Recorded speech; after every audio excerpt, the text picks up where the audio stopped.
சிம்மராசியில் இருக்கக்கூடிய பெண்கள் வந்து அசாத்திய தைரியமும் சாதனையும் நிறைய பண்ணுவாங்க. ஆனா அவங்க எந்த இடத்துல வீழ்வாங்க அப்படின்னா, அவங்களுடைய பேரை கெடுக்கும் போது அவங்களால தாங்கிக்க முடியாது. ஏன்னா அவங்க நேர்மையா இருக்கணும்னு நினைப்பாங்க. சோ இந்த இடத்துல நிதானமா மத்தவங்க சொல்றவங்க பேசிட்டு இருக்கவங்க இன்னும் 1 வருஷம் கழிச்சு அதே இடத்துலதான் இருப்பாங்க. நீங்க முன்னேறி போயிட்டே இருப்பீங்க. அதனால கவலைப்படாம எதையும் யோசிக்காம நீங்க உண்டு, உங்க ஃபேமிலி உண்டு, உங்களுடைய வளர்ச்சி உண்டுன்னு ஃபோக்கஸ் பண்ணுங்க. மிகப்பெரிய லெவல்ல வந்துருவீங்க. இது எல்லாமே எதுக்காக சொல்றேன், உங்களுக்காக தான் நான் சொல்றது. சோ அதனால ஃபோக்கஸ் பண்ணுங்க. பேர் அப்படிங்கிறது வந்து உங்களுக்கும் உங்களுடைய நம்பி உங்க குடும்பத்தாருக்கும் உங்களை பத்தி தெரியும். அதனால நீங்க அதை பத்தி கவலை எல்லாம் படாதீங்க. இது தனிப்பட்ட முறையில நிறைய லேடிஸ் என்கிட்ட கேட்டிருக்காங்க. அதுக்காகத்தான் இதை நான் சொல்றேன்.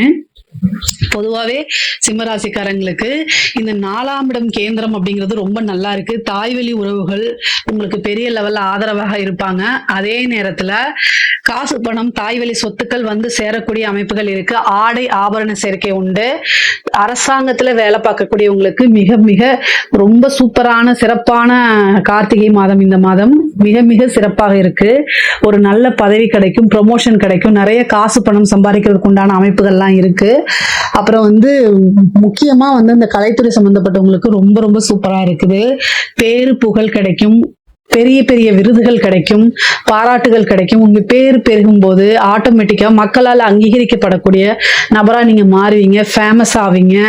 அதே மாதிரி நிறைய காசு பணம் சம்பாதிக்கிறது, நிறைய புது புது வாய்ப்புகள் உங்களை தேடி வரதுக்கு உண்டான அமைப்புகள்லாம் இருக்கு. அதே மாதிரி அரசியல்வாதிகளுக்கு இது ஒரு பொற்காலம் சொல்லலாம். இந்த மாதத்தை வந்து கரெக்டா யூஸ் பண்ணிக்கோங்க.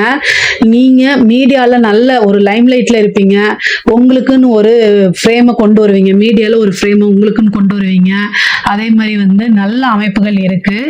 நிறுத்தி நிதானமா செயல்படணும். உங்களுடைய ராசியில கேது இருக்கனால பெரிய இயக்கத்துக்கும் பெரிய ஒரு கூட்டத்துக்கும் வழிநடத்திட்டு போகக்கூடிய அமைப்புகள்லாம் இந்த மாதம் உங்களுக்கு இருக்கு.